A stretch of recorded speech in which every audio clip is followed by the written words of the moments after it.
Welcome back to Quarantine Content, just a little entertainment for you while we're all staying inside. I'm your host, Marquez Brownlee, and this is our first look at a new phone, one of the shiniest. As you can tell, this is the Huawei P40 Pro. Now, it's hard to think about Huawei phones without reminding ourselves, no frequent Google Play services updates, no Android updates.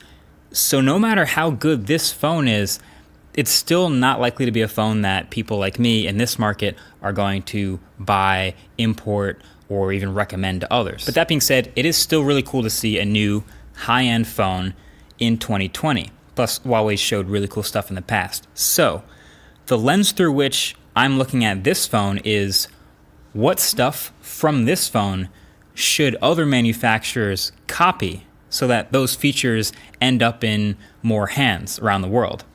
That's how I'm looking at this phone. So, okay, first thing to look at with a new phone is the design.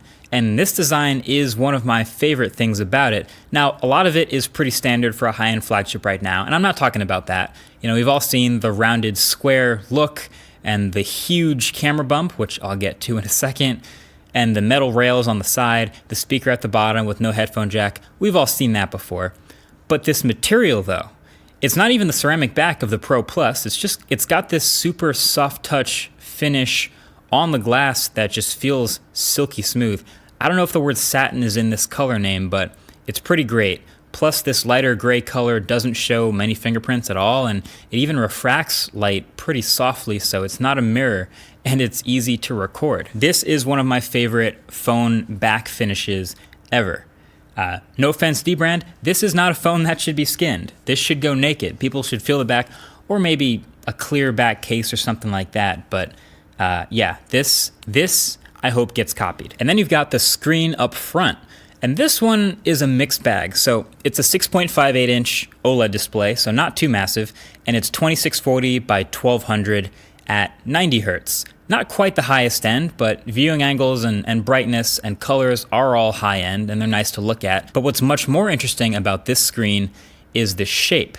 So this display not only curves over the edges of the left and right side, but it also kind of has the bit of this overflow shape on the top and bottom edges too. So Huawei said their goal with this display shape was to make the whole thing look like it's this overflowing screen, like the surface of water overflowing from the top of a glass with surface tension.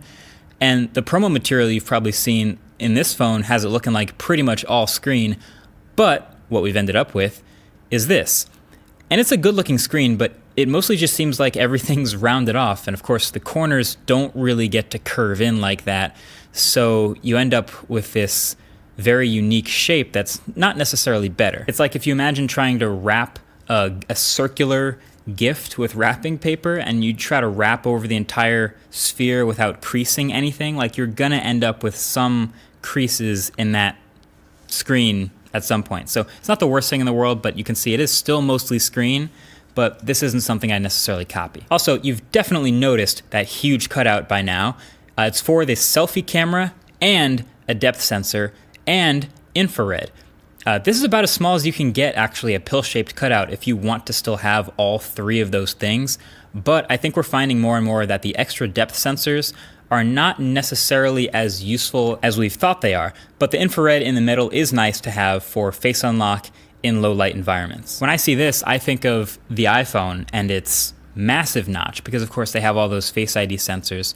And I'm hoping maybe finally this year we see a much smaller notch in the new iPhone. They seem pretty committed to Face ID and keeping the infrared and all that stuff at the top, but if we're seeing that Huawei can do this pill-shaped cutout being much smaller than a notch, then hopefully Apple can shrink the notch this year too. Then underneath this display is the new optical fingerprint reader, which they say is 30% larger and 30% faster. And when I heard that, I was like, oh, thank you, sweet. On paper, those improvements are great. I've been saying we should get these fingerprint readers like the whole bottom half of the screen, so it's just easy, you don't even have to think about it. But in practice, actually using this one, I can't even really tell if it's actually bigger. In fact, the animation, which you can see where it lights up, is about the same size as last year, and it's fast, which is great, but really getting that sensor larger is the technical challenge here. Plus, I think this one's actually a little higher up on the phone than I would have wanted. But I will still say, I hope other manufacturers copy continuing to work on fitting bigger sensors in these screens. So then, really probably the biggest focus of this new phone is the camera system on the back. What? I know, it's so subtle. Did you even notice it back there? The P40 Pro has a quad camera system. So 50 megapixel main camera with OIS with an absolutely massive 1/1.2 inch sensor. Then a 40 megapixel ultra wide camera and a 12 megapixel 5x optical periscope camera you can see over there on the side with that recognizable rectangle, all on the back with the time of flight sensor and a mic and the flash as well. Interestingly, if the Galaxy S20 Ultra didn't exist, I think it would be easy to look at this camera and the numbers and think, oh wow, it looks like Huawei is just playing the numbers game with their camera. They're trying to throw as many of the biggest numbers as possible at us to hopefully equal a good camera. But Huawei's angle is actually almost the exact opposite of that. They said, basically, we don't think we need to go all out with the numbers. We're not hitting 100 here, but we do want to strike a balance between high numbers and actually good performance. Okay. Please copy that. But of course, you can only copy the approach of the camera as far as getting to actual execution. Now this camera, as far as it translates, it's still early. I've only had this phone for 2 days for my first impressions, but it seems pretty good, usually really good. I've taken a lot of good photos, a lot of sharp photos with this camera. It is binning and spitting out 12 megapixel photos by default. And for the most part, both the standard and the ultra wide are giving me pretty consistent photos, although the ultra wide is still a little bit softer despite its 40 megapixels. But you're also gonna notice from the main camera that huge sensor has some of the same problems as the huge sensor from the S20 Ultra, basically with the plane of focus being so thin that close-up subjects aren't completely in focus and you do start to get some fringing.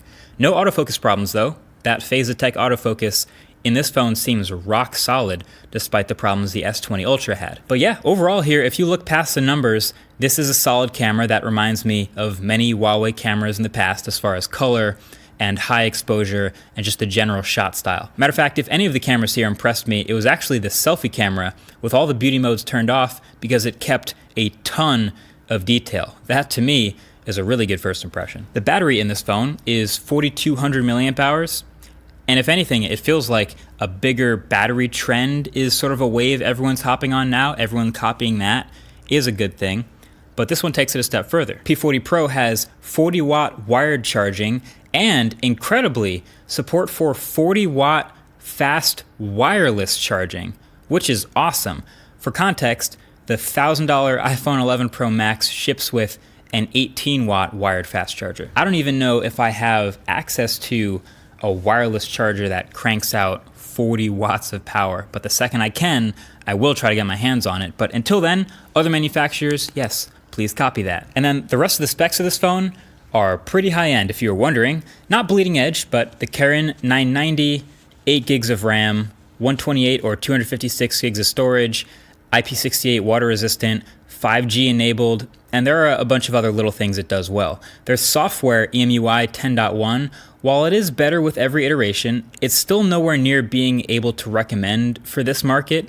Yes, they do have Huawei's app gallery and a lot of other familiar features and UI tweaks like, oh, I don't know, swiping down from the home screen to bring up a search box and app suggestions, and a stock weather app that looks not just eerily close, but pretty obviously close to another certain weather app. And even a new voice assistant they're launching called Celia. And you can trigger it by saying, hey Celia, which I don't want to say they're copying anyone, but if you say it fast enough, hey Celia. So, you know, take what you wish. But really the software, if it was anything amazing or game-changing here, that would be the easiest to tell other manufacturers to copy because they copy software all the time. Seems like Huawei's just already ahead of the game in that department. So overall, my take is P40 Pro is a nice package, and it wouldn't be a bad upgrade for pretty much anyone with a 2 or 3-year-old phone. And while it is missing a couple of the absolute highest end bleeding edge stuff like 8K video or 120 hertz, there is a lot of good stuff in here for the rest of the industry to pick up on, and that's a win for all of us.